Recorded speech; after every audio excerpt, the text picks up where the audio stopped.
আসসালামু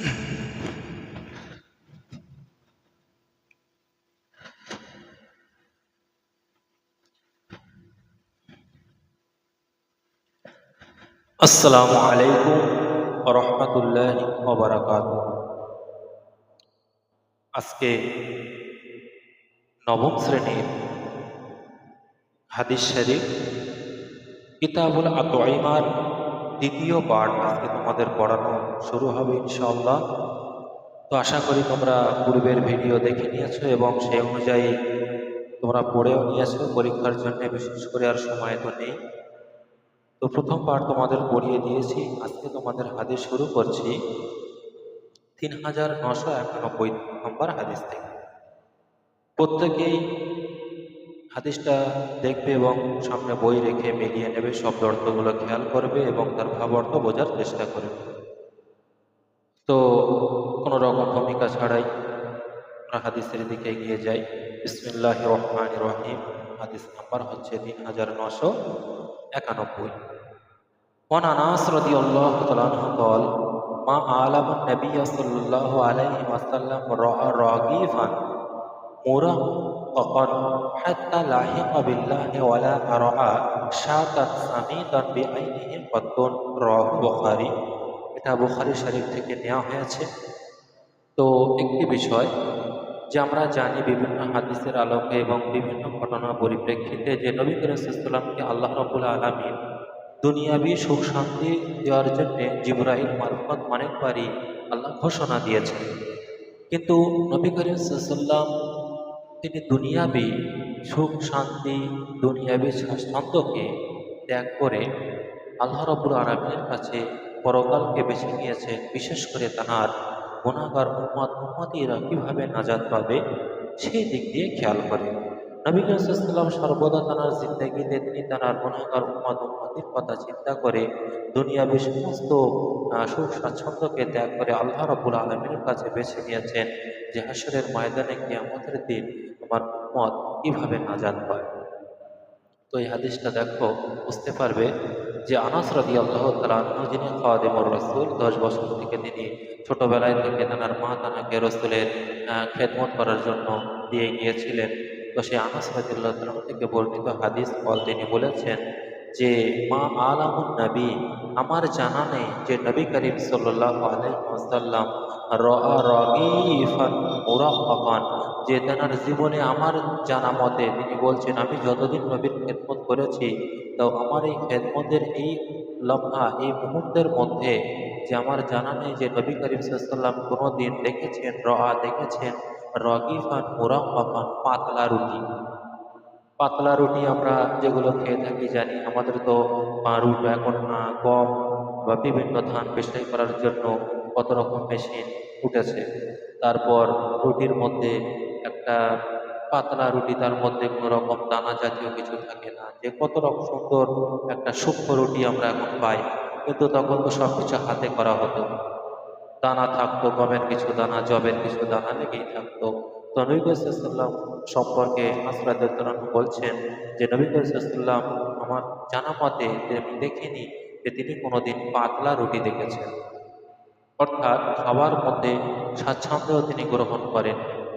হাত্তা এমনকি লাহিকা বিল্লাহ, আল্লাহর সঙ্গে মোলাকাত হওয়া পর্যন্ত, অর্থাৎ ইন্তেকাল করা পর্যন্ত নবী করিম সাল্লাল্লাহু আলাইহি ওয়াসাল্লাম তিনি কখনো এরকম পাতলা রুটি তিনি দেখেননি, অর্থাৎ খাননি। ওয়ালা রা, এবং আরো বলছেন রাবি, আরো বলছেন যে ওয়ালা রা তিনি দেখেননি শাতান সামিতান। শাতান মানে বকরি, আর সামিতান মানে হলো ভুনা। তো রাবি বলছেন নবী করিম সাল্লাল্লাহু আলাইহি ওয়াসাল্লাম তার জিন্দেগিতে আমার জানা মতে তিনি এটাও দেখেননি, কি দেখেননি, যে তিনি কোনোদিন বকরির ভুনা দেখেননি। আমাদের এখন দিনে একবার, দুদিন পর একবার, অথবা সপ্তাহে একবার হলেও আমরা বিভিন্ন ভুনা করে বাড়িতেই খেয়ে থাকি। তো রাসূল সাল্লাল্লাহু আলাইহি ওয়াসাল্লাম সম্পর্কে রাবি বলছেন যে তিনি কখনো যে বকরির ভুনা দেখেননি। বিআইনিহি কত, নিজের চোখে, কত মানে কখনোই তিনি ভুনা দেখেন। এই হাদিসটা যদি আমরা একটু অবজারভেশন করি, এই হাদিসটা সম্পর্কে যদি একটু আলোচনা আমরা গভীরে যাই, বুঝতে পারবো যে রাসূল সাল্লাল্লাহু আলাইহি ওয়াসাল্লাম তো কষ্ট করেছেন, তারপরেও তিনি যে খাবার দিক দিয়ে যে সেই খাওয়ার দিক দিয়েও তিনি কতটা তিনি নম্র স্বভাবের ছিলেন, এবং আল্লাহ তাআলা যেটাই খাইয়েছেন সেটাইতে কিভাবে তিনি হামদ এবং প্রশংসা আল্লাহ তাআলার করেছেন, যেটা আমাদের আমলের দিক দিয়ে যদি লক্ষ্য করি সেটা সম্পূর্ণ রসুলের আমল থেকে আমাদের আমল বিপরীত হয়ে যায়। যেমন আমাদের খাবার মধ্যে যদি কোনো ত্রুটি হয়, যদি কোনো স্বাদ যদি সেরকম না হয়ে থাকে, তো আমরা বিভিন্ন খাবার সম্পর্কে যিনি প্রস্তুত করেন তার সম্পর্কে বিভিন্ন কটু কথা বলে থাকি। তো রসুল সাল্লাল্লাহু আলাইহি ওয়াসাল্লামের স্বভাব কিন্তু এরকম ছিল না। তো হাদিসটা তোমরা একটু ভালো করে দেখে রাখবে, হাদিসটা ভালো করে পড়বে, এবং বিশেষ করে এই হাদিস অনুযায়ী আমল করা আমাদের চেষ্টা করতে হবে। চেষ্টা করা আমাদের জন্য জরুরি।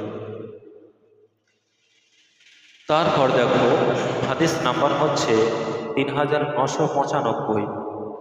হাদিস নাম্বার হচ্ছে 3995।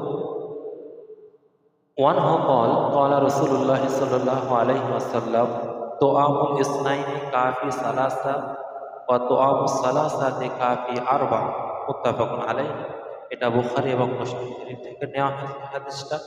তো এই হাদিসের যিনি রাবী, এখানে বলা হয়েছে আনহু, অর্থাৎ তার থেকে বলতে আমরা দেখেছি এই হাদিসের পূর্বের হাদিস বর্ণনা করেছেন হযরত আবু হুরায়রা রাদিয়াল্লাহু তাআলা। তো সেই আবু হুরায়রা রাদিয়াল্লাহু তাআলা থেকে বর্ণিত হাদিস নাম্বারটা সকলে জেনে রাখবো, 3995। তো আবু হুরায়রা থেকে বর্ণিত তিনি বলেছেন, ক্বালা রাসূলুল্লাহ সাল্লাল্লাহু আলাইহি ওয়াসাল্লাম, রাসূলুল্লাহ সাল্লাল্লাহু আলাইহি ওয়াসাল্লাম বলেছেন, তুআমুল ইসনাইন, তুআম মানে খাদ্য, ইসনাইন মানে দুইজন, দুইজনের খাদ্য, কাফি সেটা যথেষ্ট, সালাসা তিনজনের জন্য, তুআমুস সালাসা আর তিনজনের খাদ্য, কাফি সেটা যথেষ্ট, আরবা চারজনের জন্য।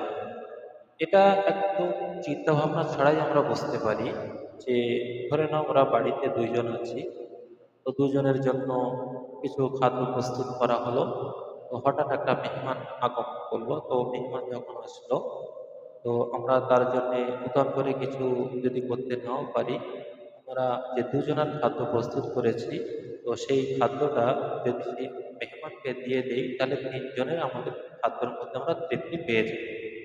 তাই বলছে, হয়তো একটু খাবার মধ্যে কিছুটা কম হয়ে যাবে আমাদের দুজনের, কিন্তু মেহমানকে যখন দিলাম সেও তৃপ্তি পেল, এবং আমরাও যে একেবারে খেলাম না তা নয়, আমরাও কিছু খেলাম, তৃপ্তি পেলাম। তাই রাসূল সাল্লাল্লাহু আলাইহি ওয়াসাল্লাম বলছেন যে দুইজনের খাদ্য সেটা যথেষ্ট হবে আগন্তুক কোনো একজন মেহমানের জন্য, অর্থাৎ তিনজনের জন্য যথেষ্ট হয়ে যাবে। অতআমুস সালাসা, আর যদি কেউ তিনজনের খাদ্য প্রস্তুত করে রাখে, কাফি সেটা যথেষ্ট হয়ে যাবে আরবা চারজনের জন্য। এই জন্য নবী করিম সাল্লাল্লাহু আলাইহি ওয়াসাল্লাম তাঁর বিবিদেরকে সবসময় নির্দেশ দিতেন যে যখনই তোমরা কোনো কিছু রান্না করতে যাবে, কখনো তরকারি রান্না করতে যাবে, তখন তোমরা সেটার পরে ঝোল বেশি রাখবে, কারণ এই ঝোল হলো তরকারির একটা বরকতময় জিনিস, যেটা সমস্ত মেহমানদারির জন্য খুবই উপকার লাভ করা যায়। তাহলে হাদিসটা দেখে রাখবে যে তোয়ামুল ইসনাইনে দুইজনের খাদ্য, কাফি সেটা যথেষ্ট, সালাসা তিনজনের জন্য, তোয়ামুস সালাসা তিনজনের খাদ্য, কাফি যথেষ্ট, আরবা চারজনের জন্য। তারপরে হাদিস দেখো, একদম সেম একই হাদিস, একটু একটা বাড়িয়ে দেওয়া আছে, এটা মুসলিম শরীফের একটু জিয়াদা করে দেওয়া আছে, বাড়িয়ে দেওয়া আছে। 3996 নম্বর হাদিস। عن جابر رضي الله تعالى عنه قال سمعت رسول الله صلى الله عليه وسلم يقول طعام الواحد يكفي اثنين وطعام الاثنين يكفي أربعة وطعام الأربعة يكفي ثمانية। দুটো তিনটে শব্দ এখানে বাড়িয়ে দেওয়া আছে, হাদিসের মুরাদ উদ্দেশ্য একই। আমি পড়ছি দেখো, যে জাবের রাদিয়াল্লাহু তাআলা থেকে বর্ণিত তিনি বলেছেন, আমি শুনেছি রাসূল সাল্লাল্লাহু আলাইহি ওয়াসাল্লাম ইয়াকুলু বলতে, তো আমুল ওয়াহিদ মানে হলো একজনের খাদ্য, ইয়াকফি সেটা যথেষ্ট হয়ে যায়, ইসনাইনে দুইজনের জন্যে, বা তো আমুল ইসনাইনে দুইজনের খাদ্য, ইয়াকফি সেটা যথেষ্ট হয়ে যায় আরবা চারজনের জন্যে, বা তো আমুল আরবা আর চারজনের জন্য প্রস্তুত করা হয়েছে যে খাদ্য, ইয়াকফি সেটা যথেষ্ট হয়ে যায় সামানিয়া অর্থাৎ আটজনের জন্য। তো এখানে একটা জিনিস খেয়াল রাখতে হবে, ইয়াকফি কাফি থেকে এসে যথেষ্ট বলা হয়েছে, কিন্তু বলা হয়নি ইয়াশফি, যে পরিতৃপ্তি হবে খেয়ে, এ কথাটা কিন্তু বলা হয়নি। যদি চারজনের খাদ্য আটজন খাদ্য খায়, তার ক্ষুধা নিবৃত হবে, সে একটু শক্তি পাবে, ক্ষুধা থেকে বেঁচে যাবে, হয়তো তার পরিপূর্ণ তৃপ্তি নাও আসতে পারে। তো এই পরিপূর্ণ তৃপ্তি না আসতে পারে কথাটা এই ক্ষুধার সময় যে ইয়াকফি যথেষ্ট হয়েছে, এটাই ক্ষুধার্ত ব্যক্তির জন্য যথেষ্ট বলে গণ্য হবে। সেই জন্য নবী করিম এখানে ইয়াশরাবি না বলে ইয়াকফি শব্দ উল্লেখ করেছে।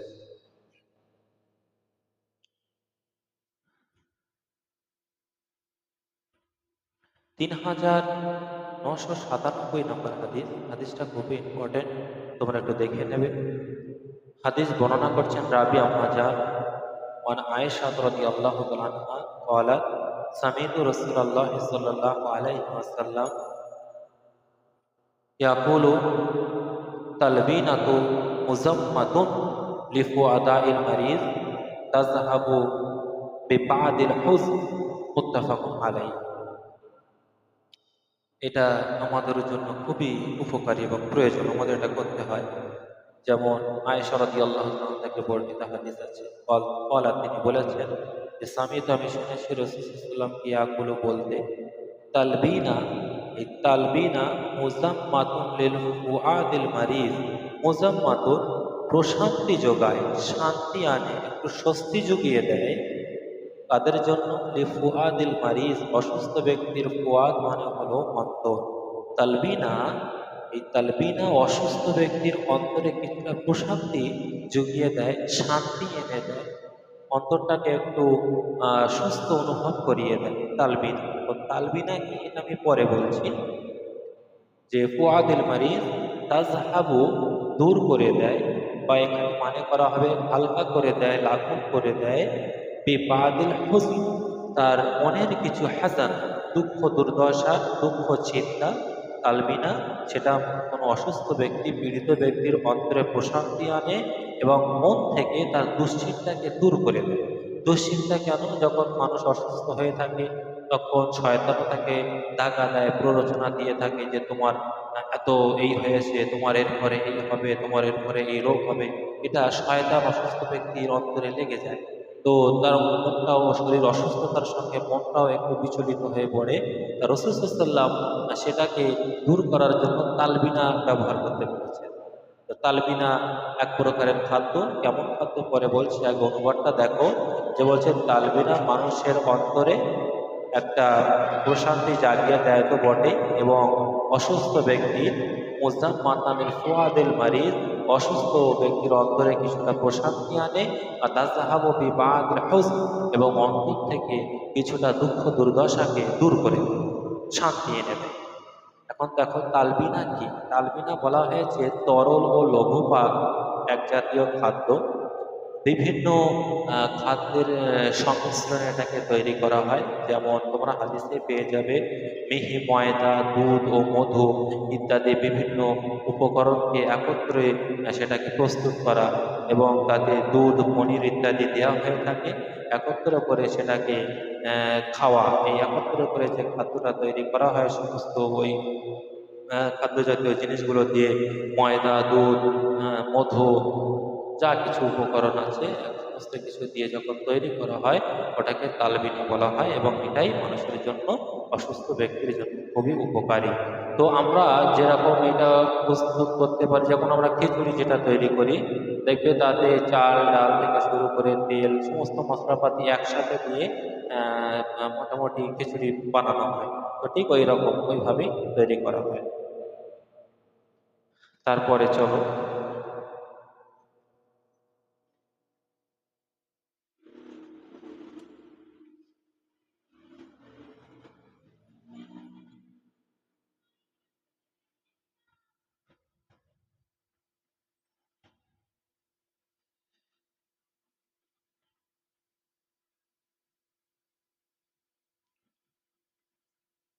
হাদিস নাম্বার হচ্ছে 4000। বর্ণনা করছে হাদিস নাম্বারটা খেয়াল রাখবে, 4000, হাদিস নাম্বার হচ্ছে 4000। ওয়ান আয়েশা রাদিয়াল্লাহু তাআলা আনহা ক্বালাত, তিনি বলেছেন কানা রাসূলুল্লাহ সাল্লাল্লাহু আলাইহি ওয়াসাল্লাম, রাসূলুল্লাহ সাল্লাল্লাহু আলাইহি ওয়াসাল্লাম ছিলেন। এই ছিলেন, কেমন ছিলেন তো বলা হয়নি, যে বলা আমরা বিভিন্ন হাদিসে পড়েছি রসুল এমন ছিলেন, হঠাৎ বলছে ছিলেন। তা হালাতটা পরে বর্ণনা করা হচ্ছে। কানা রাসূলুল্লাহ সাল্লাল্লাহু আলাইহি ওয়াসাল্লাম কেমন ছিলেন? ইউহিব্বু, তিনি পছন্দ করতেন। হালুয়া মানে মিষ্টি, আসাল মানে মধু। রাসূল সাল্লাল্লাহু আলাইহি ওয়াসাল্লাম খাদ্যের মধ্যে বিভিন্ন খাদ্য পছন্দ করতেন, কিন্তু তার মধ্যে থেকে একটু বেশি পছন্দ করতেন এই ইউহিব্বুল হালওয়া ওয়াল আসাল, মধু এবং মিষ্টি জাতীয় খাদ্য রাসূল সাল্লাল্লাহু আলাইহি ওয়াসাল্লাম বেশি পছন্দ করতেন। হাদিস সেটা জেনে রাখবে।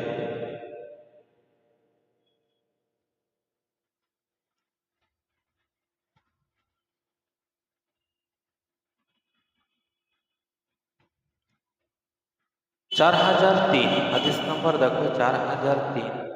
এই 4003 হাদিসটা তোমরা একটু অনুবাদটা দেখে রাখবে।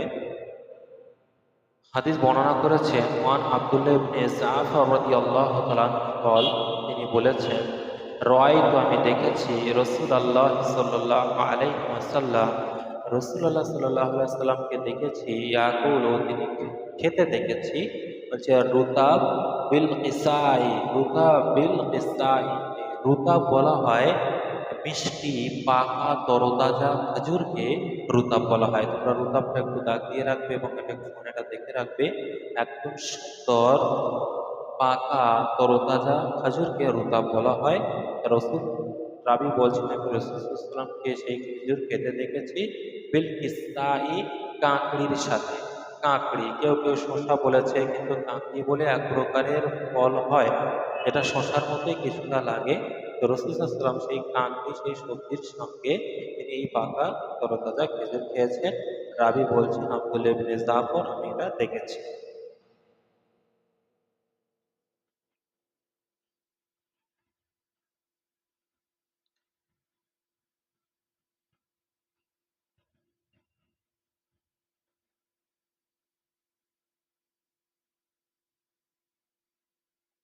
তারপরে তোমরা হাদিসে চলো। 4008, যেহেতু এইভাবে পড়াচ্ছি কারণ পরীক্ষার তো আর সময় নেই, এখন তোমরা দুদিনে যতটা দেখতে পাবে ততটাই করে দিচ্ছি, খেয়াল রাখো। হাদিস নম্বর হচ্ছে 4008, রাবি হচ্ছে ওয়ান সাদ রাদিয়াল্লাহু তাআলা আনহু। عن سعد رضي الله تعالى عنه قال سمعت رسول الله صلى الله عليه وسلم يقول من تسبح بسبع تمرات أزوا لم يضره ذلك يوم سم ولا شهر متفق عليه. খুব ইম্পর্টেন্ট হাদিস। সাদ রাদিয়াল্লাহু তাআলা থেকে বর্ণিত, বল তিনি বলেছেন, সামিত, আমি শুনেছি রাসূল সাল্লাল্লাহু আলাইহি ওয়াসাল্লামকে ইয়াকুলু বলতে, মান তাসাব্বাহা, যে ব্যক্তি সুবাহা করবে অর্থাৎ সকালে উঠবে, সকালবেলা, বিসাবই তামারাতিন, 7টি খেজুর গ্রহণ করবে, 7টি খেজুর নেবে। কি খেজুর? আজওয়া, মক্কা মদিনার আজওয়া খেজুর। আজওয়া খেজুর, যে ব্যক্তি সকালে উঠবে এবং 7টি গ্রহণ করবে অর্থাৎ 7টি খেজুর খেয়ে নেবে, लाम यादुर्रुहु, उसको कोई नुकसान नहीं पहुंचा सकते हैं। লাম ইয়াদুররুহু, তাকে ক্ষতি করতে পারবে না, যালিকাল ইয়াউমা, ওই দিনে তাকে কেউ ক্ষতি করতে পারবে না, সাম্মুন, কোনো প্রকারের বিষাক্ত প্রাণীর, সাপ বিচ্ছা থেকে শুরু করে কোনো প্রকারের বিষাক্ত বিষ সেই দিনে তাকে কামড়ালে দংশন করলেও তার কোনো ক্ষতি করতে পারবে না। বলা সিহরুন, সিহর মানে জাদু, যদি তাকে কেউ জাদু টনা করে তো সেই জাদুর প্রভাব তার লাগবে না। কার লাগবে না? যে ব্যক্তি সকালে উঠবে এবং 7টি আজওয়া খেজুর খাবে। তো ওই আজওয়া খেজুরের গুরুত্ব এবং বৈশিষ্ট্য তার সম্পর্কে নবী করিম সাল্লাল্লাহু আলাইহি ওয়াসাল্লাম স্পষ্ট হাদিস বর্ণনা করে দিয়েছেন যে আজওয়া মদিনার একটি উন্নত মানের খেজুর। তো এই খেজুরের জন্য হুজুর সাল্লাল্লাহু আলাইহি ওয়াসাল্লাম বিশেষভাবে দোয়া করেছিলেন। উহা তুলনামূলক আকারে ছোট ও বর্ণে সেটা কালো ছিল। অন্যান্য খেজুরের থেকে সেটা একটু ছোট হতো, দানাটাও ছোট ছিল। অনেকে বর্ণনা করেছেন তার কোনো দানাই নেই, কিন্তু বর্ণে তার রংটা সর্বদা পাকলে কালোই হতো, এটাই সবাই একমত। রাসূল সাল্লাল্লাহু আলাইহি ওয়াসাল্লাম এই বিষাক্ত প্রাণীর দংশন থেকে মুক্তির জন্য, জাদুটনা থেকে বাঁচার জন্য এই খেজুর খেতে প্রত্যেক মানুষের সকালে উঠে খেতে এটা অনুমতি দিয়েছে। হাদিসটা আর একবার দেখে না। সাদ রাদিয়াল্লাহু তাআলা বর্ণিত কল তিনি বলেছেন, সামিত আমি শুনেছি রাসূলুল্লাহ সাল্লাল্লাহু আলাইহি ওয়াসাল্লাম ইয়াকুল, রাসূলুল্লাহ সাল্লাল্লাহু আলাইহি ওয়াসাল্লামকে বলতে, মান তাসাব্বাহা বিসাবঈ তামারাতিন, যে ব্যক্তি সকাল করবে এবং 7টি খেজুর গ্রহণ করবে, আযওয়া খেজুর, লাম ইয়াদুররুহু, তাকে ক্ষতি করতে পারবে না, যালিকাল ইয়াউমা, ওই দিনে, সামুন, কোনো বিষ, ওয়ালা সিহরুন, এবং কোনো জাদু, সেই দিনে তাকে কোনো ক্ষতি করতে পারবে না।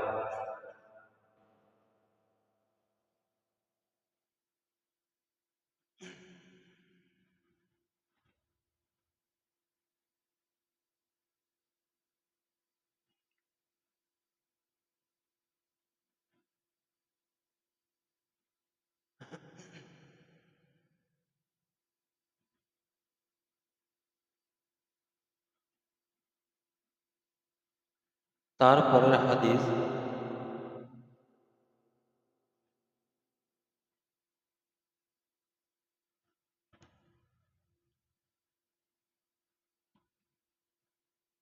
তোমাদের 2য় অধ্যায় পর্যন্ত পড়ানো হবে।